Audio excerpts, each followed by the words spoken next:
Welcome to Special Stage and welcome to Wales for round 6 of the Morris Lubricants 1400 Rally Championship here in the BTRDA. Tom Walster, new face of the championship, returning to rallying and winning last time out at the Dukeries. Can he make it 2 in a row? If he can, we could have another championship contender on our hands. We've already got enough of those. No clear story yet as to who will come out on top at the end of the season with 3 rounds left to go. It's all eyes on the championship points and all the action right here at Special Stage. Thanks for joining us.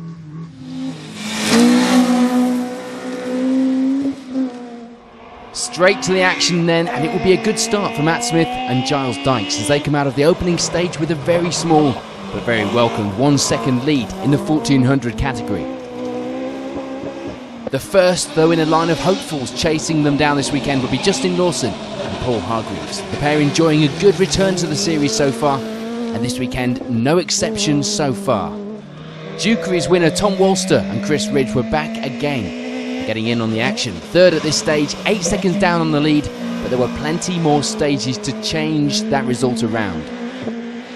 And that third place was one they would share with Arwin Lloyd-Davies and Emir Hall.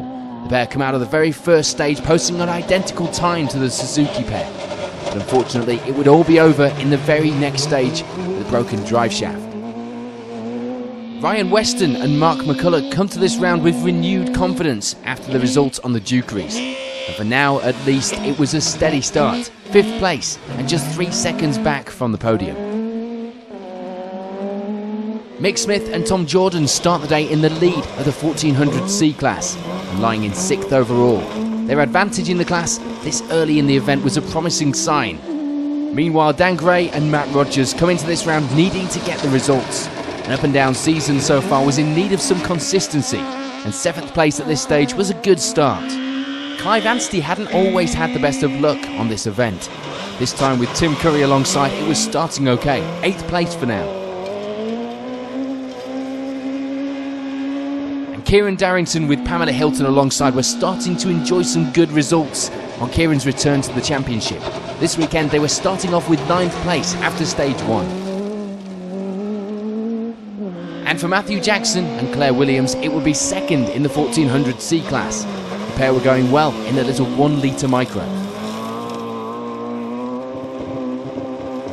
Unfortunately, the championship battle takes a very early shake-up as we lose Dave Bennett and Alistair McNeil. Problems before the start mean they go OTL, despite trying to get through the stages before that happened. We would also lose M-Sport pair Marco Jerem and Steve Green in stage 1. The pair was certainly capable of the speed, we've seen that before, but sadly the gearbox on the Micra had other ideas. You joking? Yeah.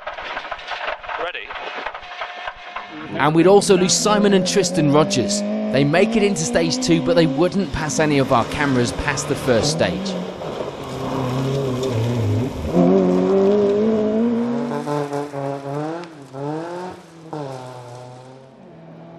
Rally First would see a very strong entry this weekend, and leading the way in that after the opening stage were James West and Steve Eglinton, the pair looking good with a 12-second lead early on. The reason for that 12-second lead might have had something to do with this. Neil Andrew and Dom Adams spin the car on this corner and lose a handful of seconds in the process, but they still end the first stage in 2nd. It was, however, close, with James Watkins and Karen Tomlinson on a few seconds further back from Andrew in 3rd place in that micro. It would be an early 4th place for Nick Carr and Joe Sturdy, the pair enjoying the start of another good run in the new car this season. Things were certainly going the right way overall. And for Sean Ellis and Perida Wynne Davies, it will be 5th place in Rally First. The pair were keeping things close up ahead, just 3 seconds behind Carr at this stage. And there wouldn't be any problems for Carl Davies and Richard Jones as they enjoy the opening stage of the day and lie in 6th place now. Rory Jones and Tom Hughes were having a steady start, just wanting to get to the finish more than anything.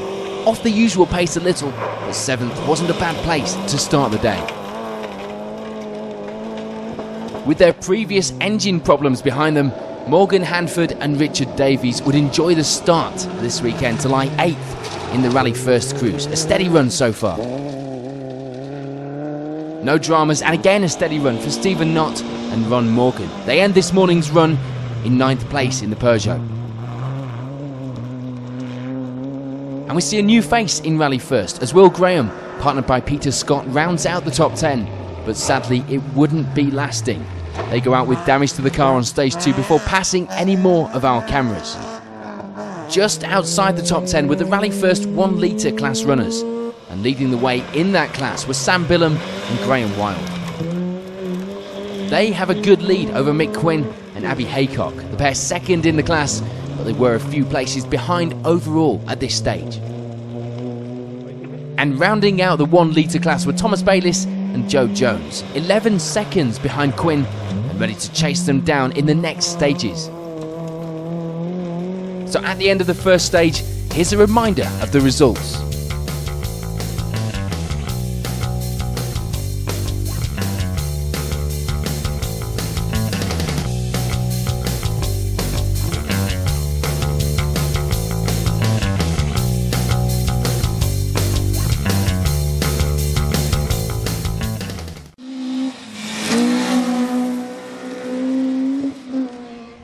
On to the next few stages then, and unfortunately we lose Matt Smith and Giles Dykes in stage 4 when they lose the clutch on the KA.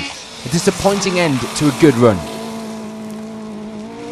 Not disappointing in the slightest though for this pair, Justin Lawson and Paul Hargreaves. They lead the event going into service, and a good lead as well of 28 seconds.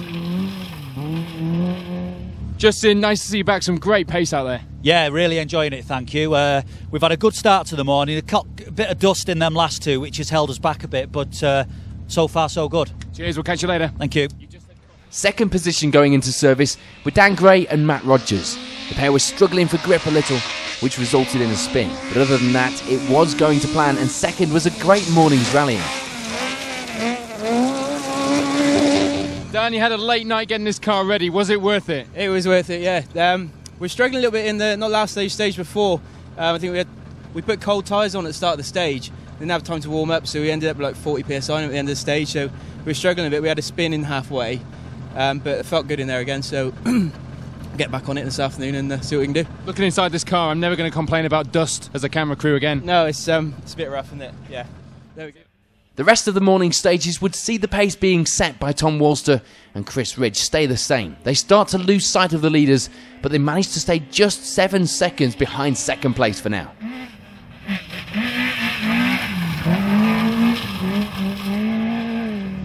Tom, the confidence must be brimming after last time out of the Dukeries. Far from it. I've got a new co-driver, new tyres. Intercom's not working on the first stage, puncture on the second, so we're having all sorts of problems, and we're lucky to be here. We just passed Matt Smith on the road, so real unlucky for him, but we've got to keep going. We'll be able to sort it, but we've just got so many issues, little niggly problems. It's just done me head in. One rally in and you've already got the BTRDA rally driver excuses down to a T. I've been watching the TV too much. I've seen the other boys, haven't I? For Mick Smith and Tom Jordan, it will be a move up the results as they sit just outside the podium places in 4th now. They remain ahead in the 1400 C class as well, just 24 seconds behind Walster. Ryan Weston and Mark McCulloch keep up the good run to remain in 5th. No problems would be found in service and the team would have to change a stub axle on the car. Thankfully though, not a problem on the stages. Kieran Darrington and Pamela Hilton up the pace a little as they move up to 6th place now. Moving the right direction was always a welcome thing, and they lie just 7 seconds behind Weston now. Matthew Jackson and Claire Williams, meanwhile, were slightly off the pace of Mick Smith ahead for the 1400 C class, but they were getting closer. That battle down to 24 seconds now as they lie in 7th place. Unfortunately, we'd lose Clive Anstey and Tim Curry, the gearbox giving up in stage 2.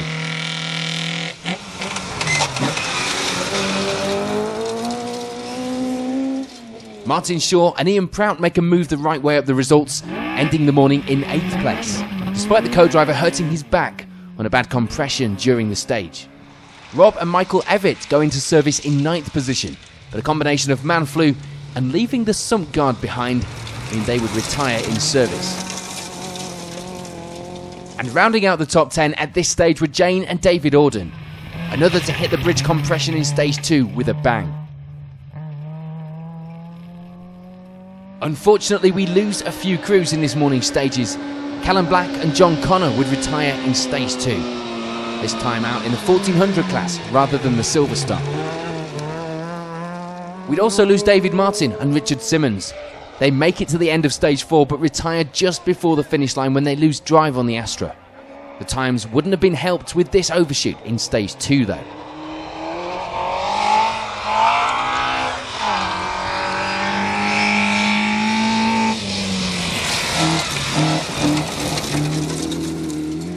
And we'd also lose Lee Matthews and Rob Hopewell in stage 2 as well. At almost the same place as Martin's overshoot, they get it wrong on this corner, and in the cloud of dust blocking our cameraman's view, the pair hit a rock concealed in the long grass, breaking the steering on the car and forcing them to stop. Something there.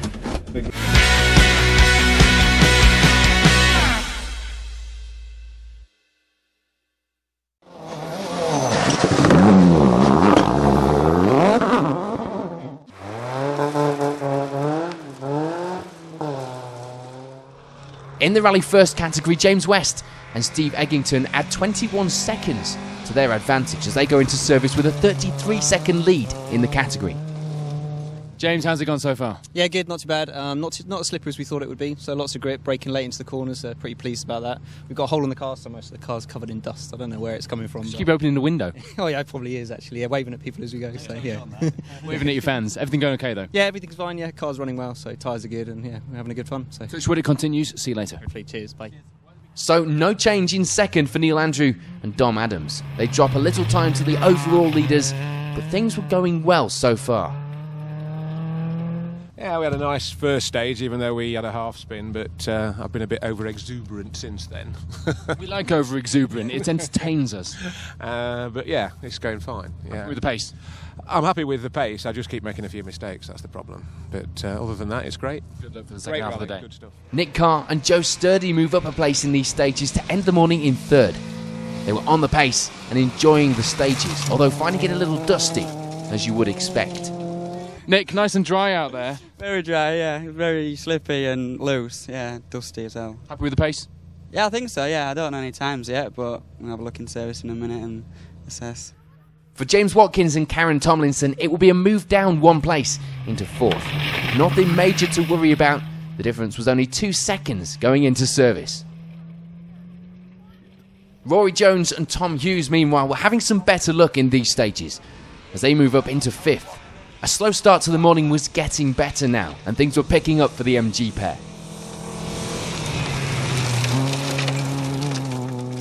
For Sean Ellis and Perida Wynne Davies, things were not going quite to plan.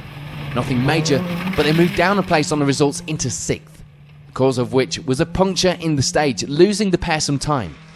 And a move down one place for Carl Davies and Richard Jones is the wrong way. They go into service in 7th place, the pair having a decent run though so far and enjoying the stages too. No change for Morgan Hanford and Richard Davies as they remain in 8th place. But they were lucky to be in that position after they go off in stage 4 and have to be pulled back on by spectators.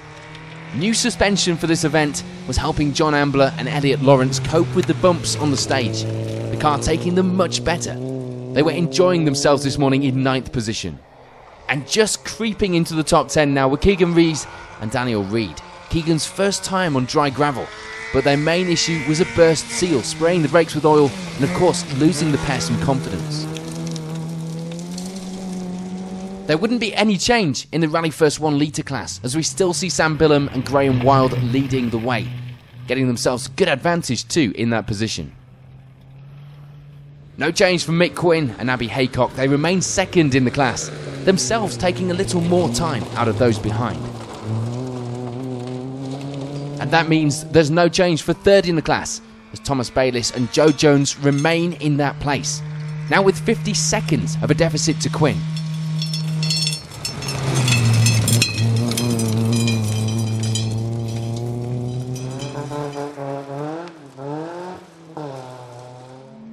So after a service halt, it would be the same loop again, and in the Rally First category there wouldn't be any change in the Rally First 1 litre class at the end of the rally, with Thomas Bayliss and Joe Jones continuing to round off the podium places in third. Mick Quinn and Abby Haycock managed to hold off any advance from behind, keeping hold of second place and only losing a few seconds on the afternoon stages. But for Sam Billam and Graham Wild, it would be a fantastic run all day to take the class win by over 4 minutes, as well as taking 13th overall. On to the top 10, and it will be Stephen Knott and Ron Morgan rounding out the top 10 in the Peugeot 205. The pair having a good afternoon. Keegan Rees and Daniel Reed manage a place gained in the afternoon stages. They end the rally in 9th place, a change of tyres helping in the afternoon. For John Ambler and Elliot Lawrence, it's a place gained as they move up into 8th. The result was a welcome one and a good test of the new suspension on the car. Morgan Hanford and Richard Davies have a good afternoon. Remaining consistent, they pick up a 7th place finish, a result which makes up for the previous round where they of course retired. Carl Davies and Richard Jones don't manage any advance up the results this afternoon, but they do hold 6th at the finish. A trouble-free run for the pair this weekend. And unfortunately for Sean Ellis and Pereira Wynne Davies, it will be another stage and another puncture, as the pair still manage to hold on to 5th place at the finish though, and not let the punctures put a dampener on the weekend. For Rory Jones and Tom Hughes, the consistent and steady approach was working, and they walk away with 4th place this weekend. 10 seconds separating them from a podium, but it wasn't to be today. The final step of the podium would go to James Watkins and Karen Tomlinson. The pair not feeling 100% confident all day, but the results told a different story at the end of the rally. Unfortunately, some of the movement in the results was down to the loss of Neil Andrew and Dom Adams. They retire in stage 7 with mechanical problems. But taking full advantage of that situation were Nick Carr and Joe Sturdy. The pair happy to take 2nd place in Rally First as a result of the retirement, but it certainly wasn't for lack of trying themselves, with some good times and good commitment all day. But it's a victory at the end of the event for James West and Steve Eggington as they hold off any advance and finish in the lead with over a minute's advantage at the end of the rally. So at the end of the Nicky Grist stages, the Rally First results look like this.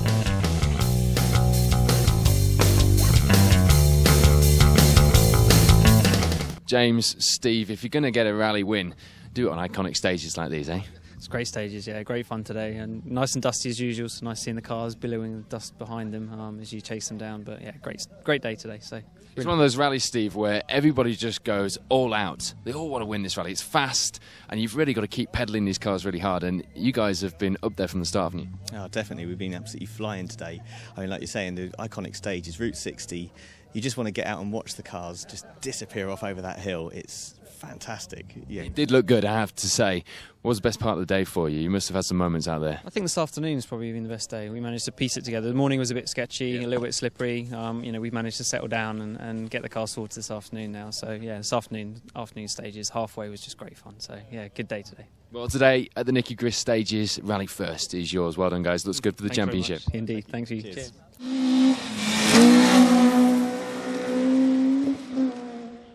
On to the 1400s then, and there will be some shake-up with retirements as we see the top 10 rounded out by Rob Hansford and Adam Jones in the MG. And in fact, they will be part of a few MGs finishing close to each other on the results, with James Weaver and Teresa Butler taking 9th overall this weekend, just 6 seconds ahead of Hansford. Jane and David Auden would make it 3 MGs in the top 10 as they finish in 8th. A good run for the pair this weekend and a 22-second advantage over Weaver. For Matthew Jackson and Claire Williams, there wouldn't be any change. The pair have a good run all weekend to end the event in 7th place and of course 2nd in the 1400 C class. Martin Shaw and Ian Prout moved the right way up the results this afternoon to take 6th. 2 places gained in the afternoon stages for the pair.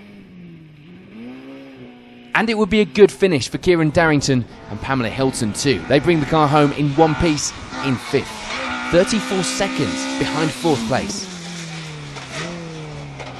And in that 4th place would be Ryan Weston and Mark McCulloch. The pair were unable to gain any more time in the afternoon, and they end the day just 18 seconds outside the podium places.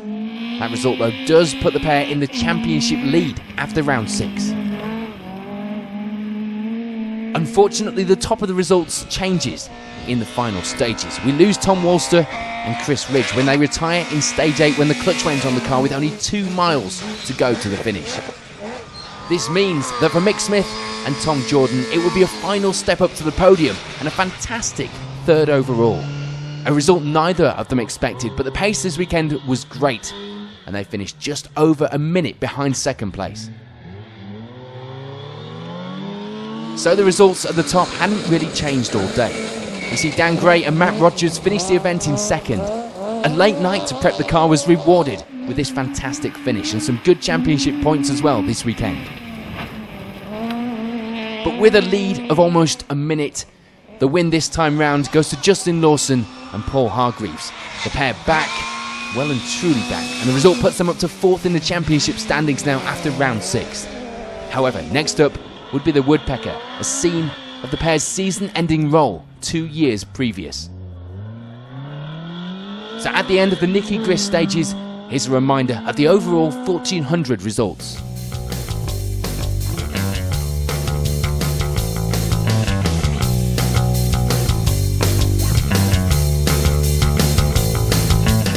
Justin, Paul, a bit dusty out there today, but you did the business. Yeah, we're delighted, I have to say. I think I said to Paul before the start of the event that if we get a finish, we'll probably get a decent result. And, you know, it's ended up exactly like that. It's not very often that you start car 8 on the road and you end up being the first car to get over the finish line. So, yeah, we're delighted, to be fair. I was, for once, getting to watch some action today. I saw the first stage. You were on it from the start, weren't you? He was on it straight from the off, yeah. Been consistent all day, solid. One of the best drivers you've been with him, really. So, yeah, superb.